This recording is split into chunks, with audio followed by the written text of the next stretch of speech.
إن الحمد لله نحمده ونستعينه ونستغفره ونؤمن به ونتوكل عليه ونعوذ بالله من شرور أنفسنا ومن سيئات أعمالنا.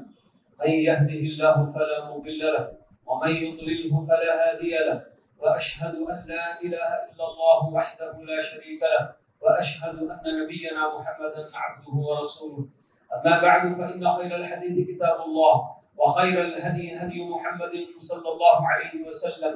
وشر الأمور محدثاتها، وكل محدثة بدعة، وكل بدعة ضلالة، وكل ضلالة في النار. فأعوذ بالله من الشيطان الرجيم. يا أيها الذين آمنوا اتقوا الله حق تقاته ولا تموتن إلا وأنتم مسلمون.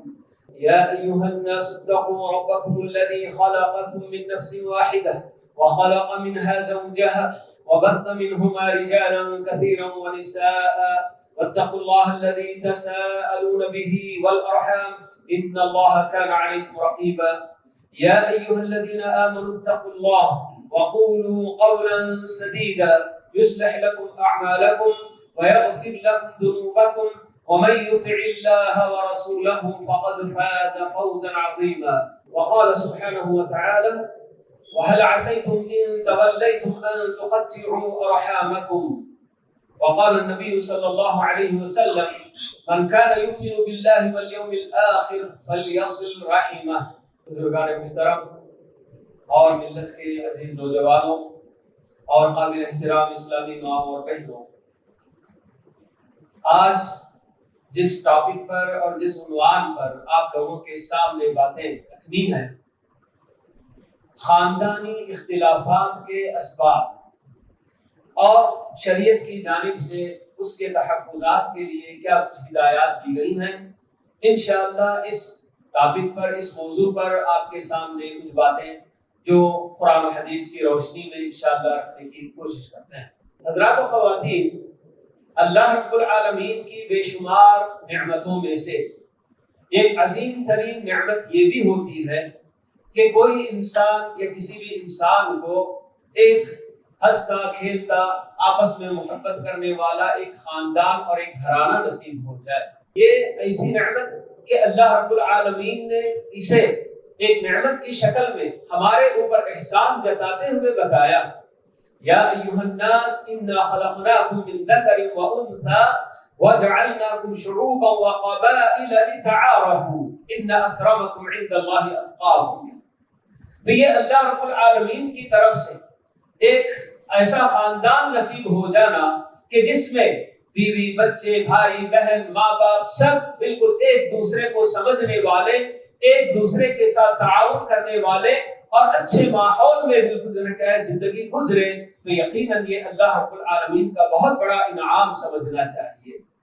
اسی لیے اللہ رب العالمین کی طرف سے رشتہ داریاں نبھانے میں اور اس کی تاکید کی گئی ایک طرف، تو دوسری طرف رشتہ داریاں کو کاٹنے پر وعیدیں بھی سنائی گئی ہیں۔ سورہ نساء کی آیتیں جو بار بار آپ لوگ ہر جمعہ تقریباً سنتے ہی ہیں، جس میں اللہ رب العالمین خبردار کر رہے ہیں، بتا رہے ہیں کہ یا ایھا الناس انا خلقناکم، یا ایھا الناس اتقوا ربکم الذی خلقکم من نفس واحدہ وخلق منها زوجها وبث منهما رجالا كثيرا ونساء واتقوا الله الذي تساءلون به والارحام ان الله كان عليكم رقيبا۔ کہ اے لوگوں، اللہ تعالیٰ سے ڈرو، اس اللہ سے کہ جس کا نام لے کر تم آپس میں ایک دوسرے سے کچھ بھی پوچھتے ہو، مانگتے ہو، اور رشتہ داریاں نبھانے کے تعلق سے بھی اللہ تعالیٰ سے ڈرتے رہو۔ واتقوا الله الذي تساءلون به والارحام ان الله كان عليكم رقيبا۔ یہ بات اچھی طرح سے ذہن میں بٹھا لو کہ اللہ تعالیٰ تمہارے اوپر نگران ہے۔ نگرانی کیسی اللہ تعالیٰ کی؟ کیا وہ صرف ہمارے اپنے ظاہر کو جانتا ہے؟ ہمارے اپنے باطن سے بھی وہ بہت اچھی طرح سے واقف ہے۔ اس کی نگرانی ہماری اپنی پوری زندگی کو گھیرے ہوئے ہے۔ کوئی لمحہ ایسا نہیں گزرتا کہ جس میں ہم اللہ تعالیٰ کی نگرانی سے کہیں دور ہو جائیں۔ تو یہ یقیناً اللہ تعالیٰ کی طرف سے ہمیں رشتہ داریاں نبھانے کے لیے بہت بڑی تعلیم ہے۔ اور دوسری طرف سورہ محمد کی آیت جو میں نے آپ کے سامنے پڑھی، اس میں بھی اللہ تعالیٰ یہی بتاتے ہیں فَهَلْ عَسَيْتُمْ إِن تَوَلَّيْتُمْ أَن تُقَطِّعُوا أَرْحَامَكُمْ کہ کیا تم اگر جو ہے کہ منہ موڑ لو تو یہ جو ہے ان تفسدوا فی الارض فَهَلْ عَسَيْتُمْ إِن تَوَلَّيْتُمْ أَن تُفْسِدُوا فِي الْأَرْضِ وَتُقَطِّعُوا أَرْحَامَكُمْ کہ جب اللہ تعالیٰ کی آئی ہوئی ہدایات اور تعلیمات سے تم روگردانی کر لو، منہ موڑ لو، تو کیا تم زمین میں فساد مچانے لگ جاؤ گے اور اپنی رشتہ داریاں کاٹ بیٹھو گے؟ اولئک الذین لعنہم اللہ، اللہ تعالیٰ بتاتے کہ ایسے لوگ جو یہ کام کریں گے، زمین میں فساد مچائیں گے اور اپنی رشتہ داریاں نبھانے کی بجائے کاٹیں گے، تو ایسے بندوں پر اللہ تعالیٰ کی لعنت ہے۔ اللہ تعالیٰ اور لعنت کا مطلب اللہ تعالیٰ کی رحمت انہیں کبھی نصیب نہیں ہوگی۔ تو یہ وعید اللہ تعالیٰ ہم کو بتاتے ہیں، اور پیارے نبی صلی اللہ علیہ وسلم کی حدیث جو صحیح بخاری کی میں نے آپ کے سامنے سنائی کہ آپ فرماتے ہیں کہ من کان یؤمن باللہ والیوم الآخر فلیصل رحمہ، کہ جو واقعی اللہ پر اور آخرت پر ایمان رکھنے والا ہے اسے چاہیے کہ اپنی رشتہ داریاں نبھائے۔ اور آپ نے یہ بھی بتا دیا کہ رشتہ داری نبھانے کا یہ معنی اور مطلب نہیں کہ اگر رشتہ دار میرے ساتھ وہ بھی جو ہے کہ میری زیارت کرتے ہیں میں ان کی زیارت کر لوں، انہوں نے مجھے تحفہ دیا تو میں ان کو تحفہ دے دوں، صرف اتنا ہی نہیں، جو بدلے میں کرنے والا کام ہے یہ رشتہ داری نہیں، بلکہ آپ نے بتایا کہ جو لوگ آپ سے کٹنا چاہتے ہیں کسی بھی وجہ سے، کوئی بھی وجہ لے کر، تو ان کو آپ جوڑنے کی کوشش کریں، تو یہ در حقیقت رشتہ داری نبھانے اور جوڑنے کی بات ہے۔ بہرحال ہمارا اپنا دین ہمیں اس کی اہمیت بتاتا ہے کہ ایک گھرانہ بالکل کس طرح سے اسے آپسی افراد کا، ان کے اپنے افراد کا ایک دوسرے سے میل محبت کے ساتھ رہنا ہے اور ایک دوسرے کے دل ایک دوسرے کے لیے بالکل صاف رہنا ہے، کیونکہ ایک آدمی سے جب گھر بنتا ہے تو پھر اسی گھرانے سے معاشرہ بنتا ہے، اور معاشرہ اسی وقت محفوظ رہے گا ہر طرح کے آفات سے جبکہ معاشرے میں بسنے والے سارے گھرانے اس طرح کے آفات سے بالکل جو ہے محفوظ رہیں گے۔ یہ سب تعلیمات اپنی جگہ پر ہیں، اور اسی وجہ سے ہمیں قرآن اور حدیث میں ایسی پاکیزہ تعلیمات دی گئی ہے جس میں ہمارے اپنے خاندانی نظام کو بگڑنے سے، درہم برہم ہونے سے بچانے کی اس کے اندر جو ہے فکر کی گئی ہے۔ ایسی پیاری تعلیمات، جی اس میں کوئی شک نہیں کہ انسان جب دو ہوں گے تو یقیناً ایک فطری بات ہے کہ آپس میں اختلاف ہو سکتا ہے، ایک آدمی تو کسی سے اختلاف نہیں کرے گا، لیکن کم سے کم دو آدمی بھی ہو جائیں تو ان کے اندر مختلف باتوں کو لے کر اختلاف ہو سکتا ہے، کیونکہ قرآن مجید کا مطالعہ ہم کو بتاتا ہے، تدبر کے ساتھ ذرا اگر قرآن پڑھیں گے تو معلوم ہوتا ہے کہ انسان کے اندر اتنی کمزوریاں ہوتی ہیں کہ جس کی وجہ سے یہ انسانوں کے درمیان اختلافات ہو سکتے ہیں۔ قرآن نے ہمیں بتایا کہ وَكَانَ الْإِنسَانُ عَجُولًا، انسان بڑا ہی جلد باز ہوتا ہے، إِنَّ الْإِنسَانَ خُلِقَ هَلُوعًا، یہ بھی جو قرآن بتا رہا کہ قرآن انسان کی تخلیق جلد بازی پر ہوئی ہے۔ خُلِقَ الْإِنسَانُ مِنْ عَجَلٍ، جلد بازی اس کی فطرت ہے، اور جلد بازی میں کیا کچھ نہیں کر لیتا انسان، کیسے کیسے فیصلے نہیں کر لیتا کہ جس کی وجہ سے اس کا اپنا اور اس کے دوسروں کا بھی نقصان ہو جاتا۔ تو اس لیے بتایا گیا کہ اور بھی اتنی انسان کی خامیاں اور اس کی کیا ہے نقائص بتائے گئے۔ وَخُلِقَ الْإِنسَانُ ضَعِيفًا، اللہ تعالیٰ بتاتے ہیں کہ انسان بہت ہی ضعیف مخلوق ہے،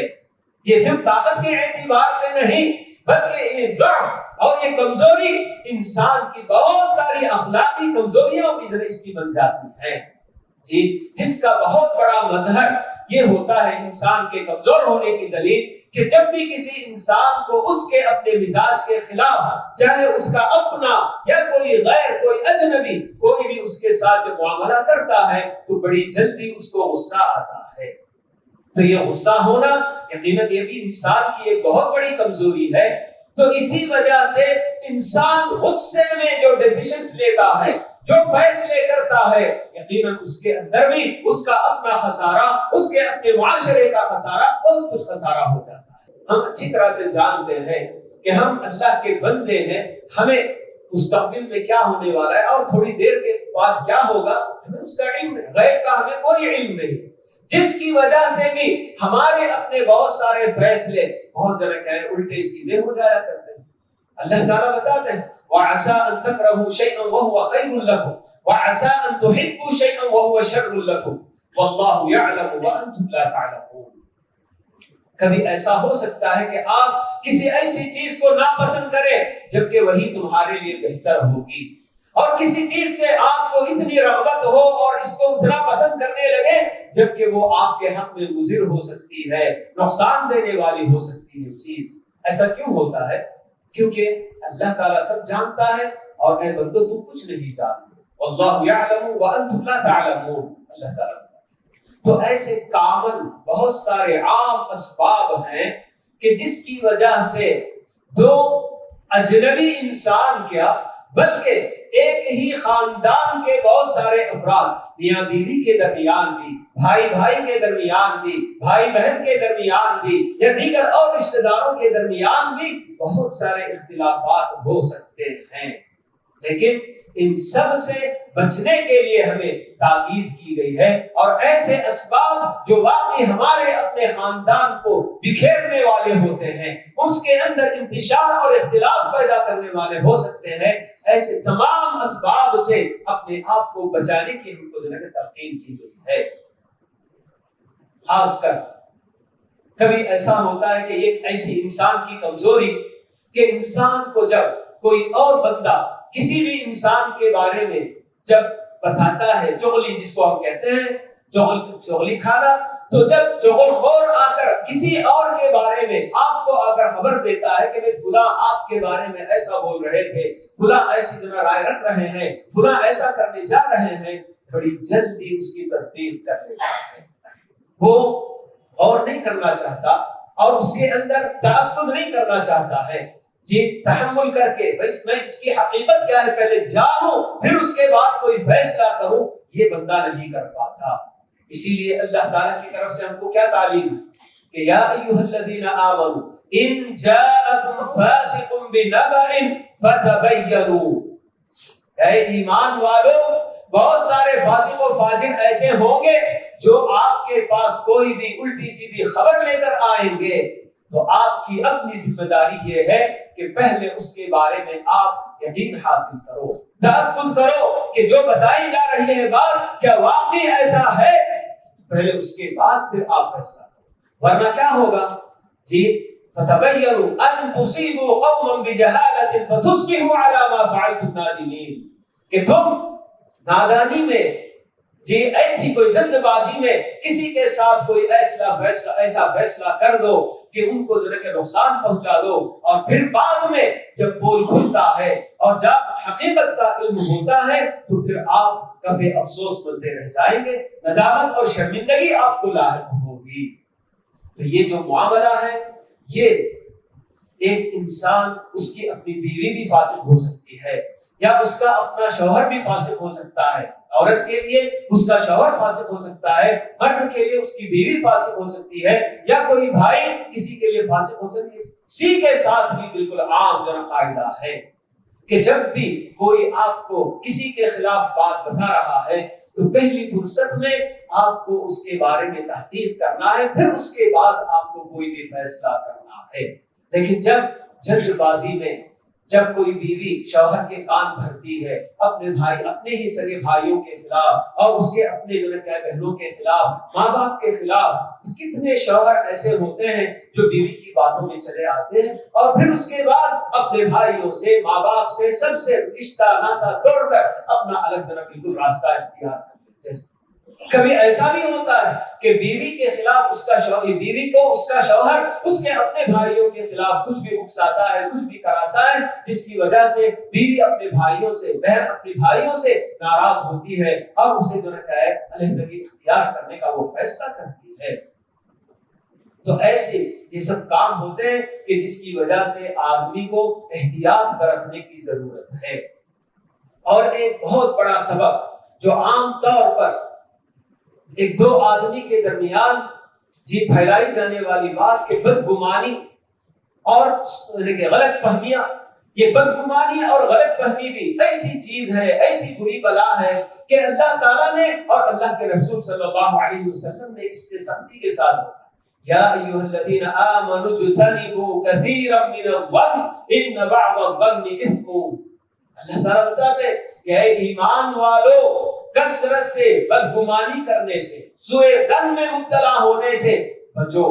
کیونکہ بہت ساری بدگمانیاں گناہ کا بنا سبب بنتی ہے۔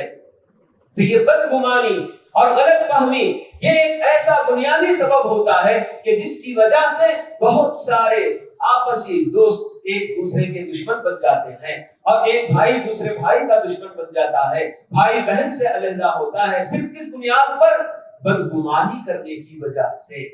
سوء فہم کی وجہ سے، غلط فہمی کی وجہ سے۔ اور یہ غلط فہمیاں اور یہ بدگمانی اچھے لوگوں کو جو ہو جا سکتی ہے۔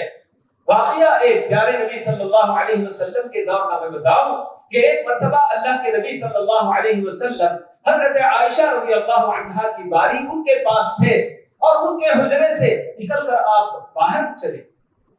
جب باہر چلے، عائشہ رضی اللہ عنہا بھی بیدار ہو گئی، اور ان کو بدگمانی ہونے لگی کہ کہیں اللہ کے نبی صلی اللہ علیہ وسلم مجھے چھوڑ کر کسی اور بیوی کے پاس تو نہیں جا رہے ہیں۔ پیچھے لگ گئی آپ کا پیچھا کرتے ہوئے، جا کر دیکھ رہی ہیں کہ اللہ کے نبی صلی اللہ علیہ وسلم قبرستان گئے، اور پھر وہاں سے جب آپ واپس لوٹ رہے ہیں تو عائشہ اس سے پہلے واپس لوٹ کر اپنے بستر پر لیٹ گئی، مگر ان کی سانسیں پھول رہی تھی۔ اللہ کے نبی صلی اللہ علیہ وسلم کو پتا چل گیا کہ ہاں میرے ساتھ ایسا ہوا کہ میرے پیچھے پیچھے عائشہ لپکی تھی، اور اس کے بعد دوڑ کر آ کر بستر پر پڑ گئی ہیں، تو جس کی وجہ سے ان کی سانسیں پھول رہی ہے۔ تو پھر اللہ کے نبی صلی اللہ علیہ وسلم نے عائشہ رضی اللہ عنہا سے بتایا، عائشہ کیا تمہارے پاس شیطان آیا تھا جس نے تم کو بدگمانی پر ابھارا؟ عائشہ نے کہا اللہ کے نبی ایسا بھی ہوتا ہے کیا؟ بالکل ہوتا ہے کہ دیکھو تمہارا شیطان تمہیں میرے خلاف بدگمانی میں مبتلا کر رہا تھا۔ پھر عائشہ نے پوچھا اللہ کے نبی کیا آپ کا بھی شیطان آپ کو بھی ایسے کراتا ہے کیا؟ اللہ کے نبی نے فرمایا کہ ہاں میرے ساتھ بھی لگا ہوا ہے شیطان، لیکن وہ میرے آگے سرنڈر ہو گیا ہے، مجھے اس طرح کی برے کاموں کا وہ حکم نہیں دیتا، اور میں اس پر قابو پایا ہوا ہوں۔ تو یہ سب بالکل بدگمانی کسی کے بھی ساتھ کوئی بھی کر سکتا ہے، خاص کر میاں بیوی کے تعلقات ہوتے ہیں تو یہ، اور اسی طرح سے بھائی بھائی ہو، بھائی بہن ہو، تو یہ سب بدگمانی کی وجہ سے آپس میں ایک دوسرے سے اتنے دور ہو جاتے ہیں کہ ایک دوسرے کا چہرہ تک دیکھنا پسند نہیں کرتے، ایسے سب حالات پیدا ہو جاتے ہیں۔ تو اسی لیے ہماری اپنی شریعت ہمیں بدگمانی سے بالکل اپنے آپ کو بچانے کی تاکید کرتی ہے۔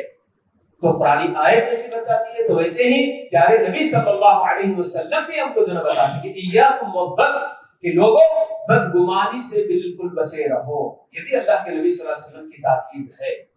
تو ویسے ہی بدگمانیاں کیسے نہیں ہو سکتی ہیں، خود اللہ کے نبی صلی اللہ علیہ وسلم ایک اور واقعے میں اسی طرح سے، جب آپ اعتکاف میں، رمضان کا مہینہ ذرا تصور کیجئے، اعتکاف میں ہوتے ہیں اور آپ کی ازواج مطہرات میں سے غالباً ام سلمہ آپ سے ملاقات کے لیے آتی ہیں اور پھر واپس نکل کر جاتی ہیں، رات چونکہ زیادہ ہو چکی تھی، اندھیرا تھا، تو اللہ کے نبی صلی اللہ علیہ وسلم بالکل ان کو چھوڑنے کے لیے باہر نکل کر جا رہے ہیں۔ تو وہ ام سلمہ نہیں بلکہ صفیہ تھی۔ تو جب باہر آپ نکل کر جا رہے ہیں تو دو صحابہ وہاں آپ کے راستے میں پڑ گئے، تو اللہ کے نبی صلی اللہ علیہ وسلم نے فوراً بتایا کہ بھئی دیکھو یہ کوئی غیر عورت نہیں، میری بیوی صفیہ ہے۔ صحابہ نے کہا اللہ کے نبی ہم کیا آپ کے اس خلاف کوئی بدگمانی کر سکتے ہیں کیا؟ تو اللہ کے نبی نے بتایا کہ ہاں میرے بھائیوں، شیطان انسان کی رگوں میں بالکل خون کی طرح سے بالکل گردش کرتا ہے، تو ایسی صورت میں وہ میرے خلاف بھی آپ کے ذہنوں میں بدگمانی ڈال سکتا ہے۔ تو اس لیے میں نے کہا ہے یہ غلط فہمی دور کرنا، غلط فہمی جب ہوتی ہے تو غلط فہمی کو پنپنے نہیں دینا ہے، غلط فہمی کا ازالہ جتنی جلدی کریں گے اتنا ہی زیادہ اس کا امن و امان کا فائدہ اس میں حاصل ہوگا۔ لیکن آدمی غلط فہمی میں پڑا اور اس کے بعد ویسے ہی بالکل کسی کے بھی خلاف، بھائی کے خلاف، بہن کے خلاف اس کو کوئی بھی غلط فہمی ہوئی، سیدھے جائے اور اپنے بھائی سے، اپنی بہن سے، بیوی سے، شوہر سے پوچھ کر کیا یہ بات صحیح ہے، کیا ایسا ہے، تو اس کا اگر ازالہ کر لے تو انشاءاللہ بات ختم ہو جاتی ہے۔ لیکن غلط فہمیاں جب ایسے ہی بالکل جو ہے پلنے لگتی ہیں تو شیطان اس کو اور بڑھاوا دیتا ہے۔ خاص کر میاں بیوی کے درمیان جب اس طرح کی غلط فہمیاں پرکھنے لگتی ہے تو شیطان کی پوری کوشش یہی ہوتی ہے کہ اس کو اتنا ہوا دیا جائے اور اتنا اس کو بڑھایا جائے کہ دونوں کے درمیان تعلقات ختم کر کے میں چھوڑوں۔ یہ شیطان کی کوشش ہے۔ تو اس لیے ہماری اپنی تعلیمات، شریعت کی پیاری تعلیمات ہم کو یہ سب باتیں بتاتی ہیں کہ آپ اگر اپنے گھرانے کو، اپنے خاندان کو بالکل ایک دوسرے کے ساتھ میل محبت کے ساتھ اور بڑے ہی جو ہے کہ آرام سے اگر چلانا چاہتے ہو تو یہ سب جو خاندان کو یعنی کہ اس کی جڑ سے ہلانے والے جو اوصاف ہیں، ایسی جو حرکتیں ہیں، ان سب سے اپنے آپ کو بچا کر چلا کرو۔ اسی طرح سے ایک اور چیز جو بالکل آپس میں اختلافات بڑھاتی ہے اور ایک دوسرے کی دوستی کو دشمنی میں بدلتی ہے، تعلقات کو ختم کرنے والی چیز ہوتی ہے، تو وہ ہے حسد اور کینہ۔ قرآن نے ہمیں دو واقعے بتائے کہ حسد کی وجہ سے بھائی بھائی کا کوئی خیال نہیں کرتا، کوئی پرواہ نہیں کرتا۔ آدم علیہ السلام کے دو بیٹوں کا واقعہ قرآن نے ہم کو بتایا کہ قابیل نے حابیل کو قتل کیا، محض اس وجہ سے کہ حابیل کی قربانی قبول ہو گئی اور قابیل کی قبول نہیں ہو سکی،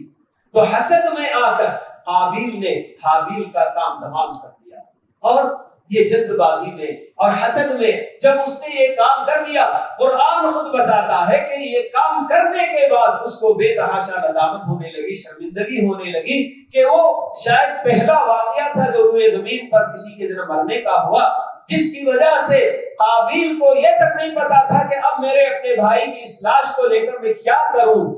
آخر کار اللہ تعالیٰ نے دو کووں کو بھیجا اور ایک کوا اس میں سے دوسرے کو مارا اور کوے نے زمین کھود کر اس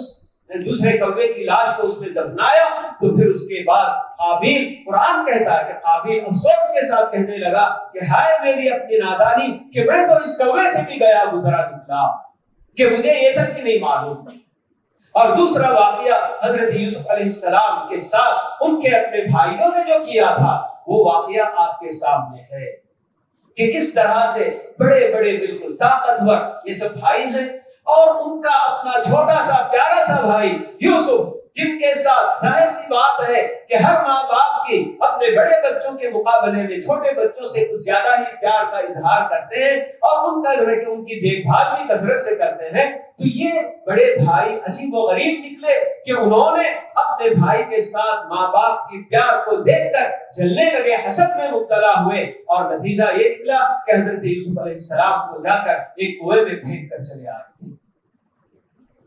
تو ایسے ہی حسد کی بات ہوتی ہے کہ جب آدمی کسی کے بھی خلاف حسد میں مبتلا ہو جائے، چاہے وہ ایک بھائی اپنے بھائی کے خلاف کیوں نہ ہو یا کسی بھی اور رشتہ دار کے خلاف کیوں نہ ہو، تو پھر یقیناً یہ حسد جب تک اس کے دل سے نکلتا نہیں تب تک وہ جس سے حسد کرتا ہے ہمیشہ اس کے نقصان کی، اسے نقصان پہنچانے کی ہر طرح کی جو سوچ میں مبتلا رہتا ہے، خود بھی جلتا رہتا ہے۔ جی بالکل، حسد کرنے والا جی کسی اور کو نہیں بلکہ اپنے آپ میں جلتا رہتا ہے، کبھی اس کو سکون نصیب نہیں ہوتا۔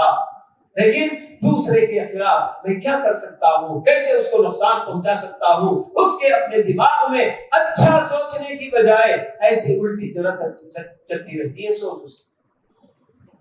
تو بہرحال یہ ایسے اسباب ہیں جو بالکل عام اسباب ہوا کرتے ہیں کہ جن کی وجہ سے خاندانی نظام کو بالکل جو ہے پکڑ کر رکھنے کے لیے اور اس کے اندر میل محبت باقی رکھنے کے لیے یہ سب جو بیماریاں ہیں، ان بیماریوں سے بچنے کی اللہ تعالیٰ ہم سب کو جو ہے تعلیمات دے رہے ہیں۔ اور اسی طرح سے ایک بہت بڑا بنیادی سبب آپسی اختلافات کا، خاندانی اختلافات کا جو ہوتا ہے، مال ایک بہت بڑا فتنہ ہوتا ہے۔ اللہ کے نبی صلی اللہ علیہ وسلم نے بتایا کہ ہر امت کے لیے ایک فتنہ اور میری امت کا فتنہ مال ہے۔ تو یہ مال و دولت کو لے کر بھی آپسی اختلافات بہت ہونے لگ جاتے ہیں، خاص کر جب جائیداد کی تقسیم وغیرہ کا معاملہ آتا ہے۔ اللہ تعالیٰ نے قرآن مجید میں جو ہم کو بات بتائی کہ کلا بل تحبون المال حبا جما، انسانوں کی یہ بھی ایک کمزوری، یہ بھی ایک فطرت اللہ تعالیٰ بتاتے ہیں کہ تم لوگ مال سے بے تحاشا محبت کرتے ہو، انہ لحب الخیر لشدید، اللہ تعالیٰ یہ بھی بتاتے ہیں کہ انسان مال سے بہت زیادہ محبت کرنے والا ہوتا ہے، تو اسی مال کی وجہ سے آپس میں بہت سارے اختلافات ہو جاتے ہیں۔ خاص کر جائیداد کی تقسیم کی بات آتی ہے تو تب بھی یہ ایسے معاملات کھڑے ہوتے ہیں۔ یہ کب ہوتا ہے؟ جب آپ شریعت کے بتائے ہوئے اصولوں اور ہدایات کے مطابق وراثت تقسیم کرنے کی بجائے آپ اپنی منمانی کرنا چاہیں گے تو پھر وہاں یقیناً اس طرح کی بات ہوتی ہے۔ ورنہ جہاں شریعت کے اصول ہم کو بتائے گئے کہ بھئی وراثت کیسے تقسیم ہونی چاہیے، کون حقدار ہوگا، کون محروم ہوگا، یہ ساری باتیں اگر اس کی روشنی میں جب یہ سب چیزیں ہوتی ہیں تو پھر مسئلے نہیں ہوتے۔ اور ایک بنیادی وجہ اسی جائیداد کو لے کر یہ ہوتی ہے کہ عام طور پر جائیداد تقسیم کرنے کا جب وقت آ جاتا ہے تو لوگ تقسیم نہیں کرتے، سینٹیمنٹس ہوتے ہیں، کچھ ایسے جذبات کہ بھئی ابھی جو ہے کیا ہے، ماں باپ یا باپ جو بھی انتقال کر گئے، کیا ابھی فوراً ہم لوگ آپس میں تقسیم کر لینا ہے کیا؟ تو وہاں کچھ جذبات ایسے جو ابھرتے ہیں کہ لوگ چھوڑتے چلے جاتے ہیں، کہتے ہیں کہ بھئی بعد میں کریں گے، بعد میں کریں گے۔ تو ایسی صورت میں کئی نسلیں بالکل جائیداد کی تقسیم ہوئے بغیر کئی نسلیں گزر جاتی ہیں، اور بعد میں جب جو ہے باقی ماندہ نسل اس کو تقسیم کرنے بیٹھتی ہے تو کتنے اختلافات اور کتنے جھگڑے نہیں ہوتے ہیں۔ تو یہ سب ایسے اسباب ہوتے ہیں کہ جس کی وجہ سے یہ باتیں ہوا کرتی ہیں، خاندانی اختلافات کے یہ سب اسباب، اور شریعت ہم کو یہ سب حل بتاتی ہے۔ اللہ کے نبی صلی اللہ علیہ وسلم نے ماں باپ کو خاص طور پر ہدایت دی کہ تم لوگ اپنی اولاد کے درمیان عدل و انصاف سے کام، اتقوا اللہ واعدلوا بین اولادکم، یہ اللہ کے نبی صلی اللہ علیہ وسلم کا جو فرمان ہے، حکم ہے۔ ایک صحابی بشیر رضی اللہ تعالی عنہ، ان کے اپنے بیٹے چھوٹے سے نو مولود ابھی پیدا ہی ہوئے تھے کہ ان کی بیوی نے، بشیر کی بیوی نے مطالبہ کر دیا، جی ان کی اور بھی بیویاں تھیں اور ان سے بھی بچے تھے، تو ایک بیوی نے یہ مطالبہ کر دیا کہ یہ میرا بچہ نعمان جو پیدا ہوا ہے اس کے لیے آپ کوئی ہدیہ دیجیے۔ انہوں نے دے دیا اور بیوی کو اطمینان نہیں ہوا، کہنے لگی کہ نہیں ابھی تو آپ دے دیے، کل مکر بھی جائیں گے آپ، تو اس لیے آپ اللہ کے نبی صلی اللہ علیہ وسلم کو اس پر گواہ ٹھہرائیے، جائیے اللہ کے نبی صلی اللہ علیہ وسلم کے پاس اور بتائیے کہ آپ اس پر گواہ رہیں۔ تو بشیر نعمان کے والد اللہ کے نبی صلی اللہ علیہ وسلم کی خدمت میں حاضر ہو کر کہتے ہیں کہ اللہ کے نبی یہ بچہ پیدا ہوا اور اس کی ماں چاہتی ہے کہ اس کو میں کوئی چیز تحفہ دے دوں، تو میں نے اس کو یہ چیز دی ہے اور آپ کو میں گواہ بنانا چاہتا ہوں، میری بیوی کا مطالبہ ہے کہ آپ کو اس پر گواہ بنایا جائے۔ اللہ کے نبی صلی اللہ علیہ وسلم نے فوراً پوچھا کیا آپ کے ان کے علاوہ بھی اولاد ہے؟ انہوں نے کہا ہاں اللہ کے نبی میری اور بھی اولاد ہے۔ تو آپ نے پوچھا جیسے آپ نے اس بچے کو دیا ہے ویسے دوسرے بچوں کو بھی دیے ہیں کیا؟ بولے نہیں اللہ کے نبی میں نے دوسروں کو تو نہیں دیا، بس اس کی ماں اصرار کر رہی تھی تو اس لیے میں نے اس کو دے دیا۔ تو اللہ کے نبی صلی اللہ علیہ وسلم فوراً بولے کہ یہ تو ظلم ہے اور میں ظلم پر کبھی گواہ نہیں بن سکتا۔ پھر آپ نے یہ بات بتائی کہ اتقوا اللہ واعدلوا بین اولادکم، اور جب اس طرح سے ماں باپ خود اپنے بچوں کے درمیان کبھی تفریق کرتے ہیں کہ کوئی بچہ بہت زیادہ پڑھ لکھ لیا یا کچھ اور اس کی خصوصیت ہے جس کی وجہ سے اس سے کچھ زیادہ ہی لاڈ پیار جتاتے کرتے ہیں، اور دوسرے بچے جب دیکھتے رہتے ہیں کہ فلاں کے ساتھ ایسا معاملہ ہو رہا ہے اور ہمارے ساتھ ایسا معاملہ ہو رہا ہے، تو پھر بچوں کے اندر خود ماں باپ کے خلاف اور اس بھائی یا بہن کے خلاف جس پر زیادہ توجہ دی جاتی ہے، نفرتیں بالکل اس کے اندر پیدا ہونے لگتی ہیں، اور وہیں سے پھر اس کے بعد آگے بڑھتے بڑھتے اور بھی بالکل وہ تناور درخت بھی بن جاتا ہے۔ تو اس لیے یہ سب تعلیمات ہماری اپنی شریعت ہم کو اسی لیے دے رہی ہے تاکہ ہمارے اپنے خاندانی نظام کو ہم بچا کر رکھ سکیں اور آپس میں ایک دوسرے کے اتفاق میں محبت کے ساتھ بالکل جو ہے ہماری اپنی زندگی کی گاڑی چل سکے کہ ہمارا اپنا خاندان جب محفوظ رہے گا اور آپس میں اتحاد اور اتفاق باقی رہے گا تو اس کا کتنا بڑا فائدہ کہ کوئی دوسرے ہمارے اپنے خلاف کوئی کارروائی نہیں کرے. اگر آپسی بھائی بھائی کا اختلاف ہو جاتا ہے دوسرے لوگ فائدہ اٹھانے والے اس اختلاف کا فائدہ اٹھاتے ہیں. ایک بھائی کے پاس کوئی گیا اور دوسرے بھائی کے پاس کوئی گیا اور بالکل جو ہے کیا ہے اس کو اور بھی اتنا بڑھاتے ہیں کہ دوسرے لوگ بس ایسے ہی فائدہ اٹھانے کی کوشش کرتے ہیں. اور پھر جب اختلافات ہوتے ہیں تو آپس میں کتنی بڑی بڑی لڑائیاں تک بھی ہو جاتی ہیں, ایک دوسرے کے خون کے پیاسے تک بھی ہو جاتے ہیں اور بہت سارے جو ہے ایسے افسوسناک حالات جو پیدا ہو جاتے ہیں کہ جس کے بعد آدمی کو جب پتہ چلتا ہے کہ بھئی فلاں کی باتوں میں آ کر میں اپنے بھائی کے خلاف ہو گیا, میں اپنی بہن کے خلاف ہو گیا, یا یہ بہن کوئی بہنوئی تھا یا کوئی بیوی تھی جس نے مجھے اکسایا اور میں نے ایسا کر دیا, تو اس کے بعد کفر افسوس ہی بننا, شرمندہ ہی ہونا ہے. تو اس لیے ایسے بالکل جو ہے ہاں اس میں کوئی شک نہیں کہ آپس میں اختلاف ہو سکتا ہے ضرور جی, مگر اس اختلاف کو دشمنی اور عداوت تک بڑھنے نہیں دینا ہے. اختلاف رائے کسی بھی مسئلے میں جی, جیسے کہ کاروبار اگر شراکت کا چل رہا ہے, ایک سے دو چار بھائی اس میں شریک ہیں, ایک بھائی کی خواہش کہ فلاں کے ساتھ معاملہ کرے تو دوسرا کہتا ہے کہ نہیں صاحب فلاں آدمی صحیح نہیں, اس کے ساتھ معاملہ نہیں ہونا ہے. اختلاف ہوگا اور اس کے بعد تحقیق کر کے دیکھ لیں کہ ہاں صاحب کیا ہے, کیا کسی چیز کو کیسے